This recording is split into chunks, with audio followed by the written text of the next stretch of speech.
What if consistency is less about a steady drumbeat and more about harnessing and honing your own unique rhythm and natural cycles to compound your success? This one is for all my neurodiverse thinkers, women, and anyone who's ever struggled to fit into the same thing every day consistency mold. But what if that's not the only way to build success? Allow me to be so bold and proclaim consistency doesn't have to look the same every day. In fact, for those of us with neurodiverse brains, whether we're ADHDers or anyone who thinks in a nonlinear way, consistency just looks different. Sorry, not sorry, but we just don't do things every day. And guess what? That's okay. If you're someone who struggles with feeling like a failure when you're not on every day, you're not alone, and there's a way to shift. If you've ever heard the phrase feminine cycles of productivity, or even if you haven't, let me introduce you to an incredibly powerful tool, the menstrual cycle. Yes, really. Now, I know this sounds a little outside the box, but stick with me here because it'll tie together with my neurodiverse folks. For many women, the menstrual cycle has 4 phases, and each phase is like a different creative superpower. In phase 1, menstruation, we might feel like retreating, slowing down, and focusing on deep work that doesn't require heavy social engagement. This is actually a great time for brainstorming and working on foundational structures in your business. Phase 2, the follicular phase, is all about new beginnings, energy, and growth. This is when many of us feel ready to hit the ground running, start new projects, and just do all the things. It's the perfect time for launching, networking, and being visible. Then we have phase 3, ovulation, the time when we're at our most social and communicative. For an entrepreneur, this is the golden phase for meetings, collaborations, and connecting with your community. You're in your flow, ideas are abundant, and you're ready to be outwardly productive. Finally, the luteal phase, which often gets a bad rap for causing mood swings and irritability. But it's also a time for deep reflection, refining and editing in home and business, and finishing up projects. They say this is the phase in our cycle where the rose colored glasses come off and we can look with a more critical eye at our commitments and get clear on what's needed from here. Imagine if we women denied this natural magic inherent to our bodies and instead bulldozed ourselves into a one size fits all daily schedule. Before we get back into the episode, let me ask you something.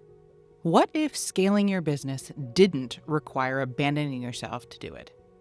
What if your next level of success didn't come from pushing harder, but from expanding your capacity to lead with clarity, calm, and integrity? If that question hits close to home, I've made something for you. The CEO Capacity Creator is a free guide I designed for creative entrepreneurs and conscious leaders just like you. The ones building something real, something brave, and something rooted in more than just productivity. Inside, you'll find nervous system-friendly practices, gentle mindset shifts, and powerful reflection tools to help you reclaim your energy without guilt. Set boundaries that feel both loving and clear. Build rhythms that actually support your creativity. And lead from presence, not pressure.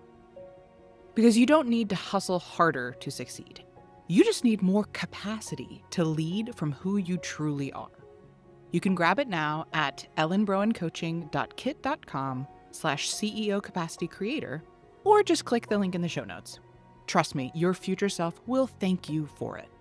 All right, let's get back to the good stuff. It's the unfortunate product of our corporate society that many women still subscribe to. Godspeed to those women leaders who can resist from within and bring a different perspective to the table. But I'm speaking to creators and entrepreneurs who have already left that box well behind, most likely, but may not have embraced their freedom to reframe consistency in this way. And to you, I say, get on the cycle planning train, my dear. It's revolutionized my relationship to consistency in my business and quite literally going with my flow.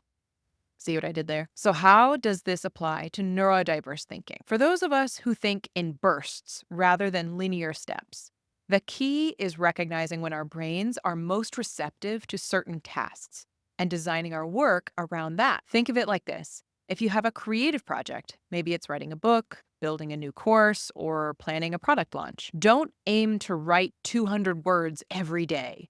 or have a 9 to 5 workday in a traditional sense. Instead, allow yourself those 2 to 3 hour creative bursts when you're most energized and can work deeply. As neurodiverse thinkers, we need that deep work. And setting a deadline with concentrated time blocks will actually make us more efficient. And here's the trick.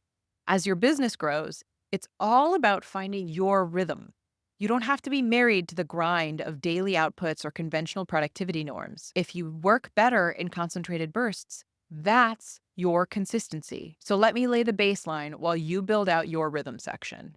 Number 1, know your cycles. If you're a woman, track your menstrual cycle and observe how your energy and creativity shift. If you're neurodiverse, track your emotional and mental cycles throughout a day and a week. See when you feel most productive, creative, or when your brain naturally wants to slow down. Number 2, time block like a boss. Instead of trying to do a little bit every day, block off time in your calendar to work deeply. Maybe you dedicate Monday mornings to ideation and Tuesday afternoons to creative work. Whatever works, just get those bursts of deep work time scheduled in advance. 3, communicate your process. If you have a team or clients, let them know how you work best. For example, when I'm in an intense creative phase, I communicate with my clients and team that I may not respond to emails as quickly, but that when I do show up, I'm giving them attention. Number 4, embrace imperfection. Sometimes we get caught in the trap of thinking we need to be consistent every day to build good habits in business. That is just not the case. As neurodiverse thinkers and women, we can feel inconsistent, but let's flip the narrative. Those so-called inconsistencies are actually a beautiful part of our flow. And embracing that will make us more productive in the long run. So creator, trust your cycles. Make music, not war, marching to the beats of your own drum. If you enjoyed today's episode, please show your support by rating and reviewing in your app of choice. It would truly mean the world to me to hear from you. If you enjoyed today's episode, please show your support by liking and commenting on this video and subscribing to this YouTube channel.